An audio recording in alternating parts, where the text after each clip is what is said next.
ಆಸೆ ಆಗಿತ್ತು ಯಾರೆಲ್ಲ ಅನಧಿಕೃತವಾಗಿ ಬೆಟ್ಟಿಂಗ್ ಆಪ್ಗಳನ್ನ ಜೊತೆಗೆ ಬೆಟ್ಟಿಂಗ್ ಆಪ್ಗಳನ್ನ ಪ್ರಮೋಟ್ ಮಾಡ್ತಿದ್ದಾರೋ ಅದೆಲ್ಲದಕ್ಕೂ ಕೂಡ ಕಡಿವಾಣ ಬೀಳಲೇಬೇಕು ಅಂತ. ಕಾರಣ ಪ್ರತಿನಿತ್ಯ ಒಂದಲ್ಲ ಒಂದು ಸುದ್ದಿಗಳು ಈ ಬೆಟ್ಟಿಂಗ್ ಆಪ್ಗಳಿಗೆ ಸಂಬಂಧಪಟ್ಟಂತೆ ಹಲವಾರು ಜನ ಜೀವ ಕಳೆದುಕೊಂಡಿದ್ದಾರೆ. ಇದಕ್ಕೆ ಕಡಿವಾಣ ಹಾಕಬೇಕು ಅಂದ್ರೆ ಅದು ರಾಜ್ಯ ಸರ್ಕಾರದಿಂದಲೇ ಮಾತ್ರ ಸಾಧ್ಯ ಅಂತ. ಹಾಗಾಗಿ ರಾಜ್ಯದಲ್ಲಿ ಈಗ ರಾಜ್ಯ ಸರ್ಕಾರ ಒಂದು ಮಹತ್ವದ ನಿರ್ಧಾರ ಕೈಗೊಳ್ತಾ ಇದೆ. ಬೆಟ್ಟಿಂಗ್ ಆಪ್ಗಳ ಮೇಲೆ ಬ್ರಹ್ಮಾಸ್ತ್ರವನ್ನ ಪ್ರಯೋಗ ಮಾಡೋದಕ್ಕೆ ರಾಜ್ಯ ಪೊಲೀಸ್ ಇಲಾಖೆ ಮುಂದಾಗ್ತಾ ಇದೆ ಅಂತ.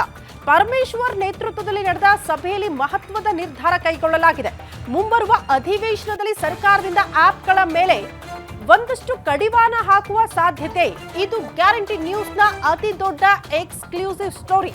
ರಾಜ್ಯದಲ್ಲಿ ಬೆಟ್ಟಿಂಗ್ ಆನ್ಲೈನ್ಗೆ ಬೀಳುತ್ತಾ ಕಡಿವಾಣ. ಬೆಟ್ಟಿಂಗ್ ಆಪ್ಗಳ ಮೇಲೆ ಸದ್ಯ ಸರ್ಕಾರ ಹಿಡಿತ ಸಾಧಿಸುತ್ತಾ ಅನ್ನೋದು ಬಹುದೊಡ್ಡ ಪ್ರಶ್ನೆ. ಯಾಕೆ ರಾಜ್ಯ ಸರ್ಕಾರ ಇಂಥದ್ದೊಂದು ನಿಲುವನ್ನ ತೆಗೆದುಕೊಳ್ಳೋದು ಬಹಳ ಇಂಪಾರ್ಟೆಂಟ್ ಅಂತ ಅಂದ್ರೆ ನೀವು ಗಮನಿಸಬೇಕು. ದೊಡ್ಡ ದೊಡ್ಡ ಸೆಲೆಬ್ರಿಟಿಗಳೇ ಬೆಟ್ಟಿಂಗ್ ಆಪ್ಗಳನ್ನ ಪ್ರಮೋಟ್ ಮಾಡ್ತಾರೆ. ಅಡ್ವರ್ಟೈಸ್ಮೆಂಟ್ಗಳಲ್ಲಿ ಇದನ್ನ ಪ್ರಮೋಟ್ ಮಾಡ್ತಾರೆ. ನೀವು ಕೂಡ ದುಡ್ಡು ಹಾಕಿ ಡಬಲ್ ದುಡ್ಡು ಬರುತ್ತೆ, ಅಷ್ಟು ಲಾಭ ಗಳಿಸಬಹುದು ಅಂತ. ಆದ್ರೆ ಬಹುತೇಕ ಬೆಟ್ಟಿಂಗ್ ಆಪ್ಗಳಲ್ಲಿ ಕೋಟ್ಯಾಂತರ ರೂಪಾಯಿ ಕಳೆದುಕೊಂಡವರ ಸಂಖ್ಯೆ ಈಗಲೂ ಕೂಡ ಕಣ್ಮುಂದೆ ಇದೆ. ದಿನಕ್ಕೆ ಒಂದಲ್ಲ ಒಂದು ಈ ರೀತಿ ವಂಚನೆಯ ಪ್ರಕರಣಗಳು ದಾಖಲಾಗ್ತಾನೆ ಇರುತ್ತಂತೆ ಸೈಬರ್ ಕ್ರೈಮ್ ನಲ್ಲಿ.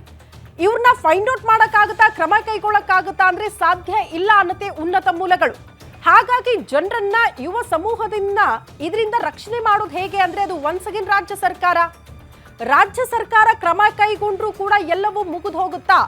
ಈಗ ಕಾಯ್ದೆಯಲ್ಲಿ ತಿದ್ದುಪಡಿ ತಂದು ಇದಕ್ಕೆ ಕಡಿವಾಣ ಹಾಕುವಂತ ಪ್ರಯತ್ನಗಳಾದ್ರೆ ಎಲ್ಲವೂ ಕೂಡ ಅಂತಿಮ ಆಗುತ್ತಾ ಅಂತ ನೀವು ಪ್ರಶ್ನೆ ಮಾಡಿದ್ರೆ ಇಲ್ಲ ಅನ್ನುವಂತ ಉತ್ತರ ಸಿಗುತ್ತೆ. ಕಾರಣ ಈ ರೀತಿ ಈ ಹಿಂದೆ ಬಸವರಾಜ ಬೊಮ್ಮಾಯಿಯವರು ಸಿಎಂ ಆದಂತಹ ಸಂದರ್ಭದಲ್ಲಿ ಕಾಯ್ದೆಗೆ ತಿದ್ದುಪಡಿ ತಂದು ಹಲವು ಬೆಟ್ಟಿಂಗ್ ಆಪ್ಗಳ ಮೇಲೆ ಕಡಿವಾಣ ಹಾಕುವಂತಹ ಪ್ರಯತ್ನಗಳಾದ್ರೂ ಕೂಡ ಈ ಬೆಟ್ಟಿಂಗ್ ಆಪ್ಗಳ ಮಾಲೀಕರು ಕೋರ್ಟ್ ಮೆಟ್ಟಿಲು ಹತ್ತಿದ್ರು.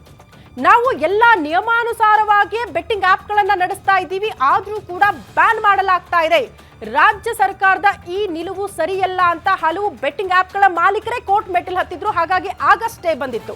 ಈಗ ಒನ್ಸ್ ಅಗೇನ್ ರಾಜ್ಯ ಸರ್ಕಾರ ಈ ನಿರ್ಧಾರ ಎಷ್ಟರ ಮಟ್ಟಿಗೆ ಸಕ್ಸಸ್ ಆಗುತ್ತೆ ಅನ್ನೋದನ್ನ ಕೂಡ ಕಾದ್ ನೋಡ್ಬೇಕಾಗುತ್ತೆ.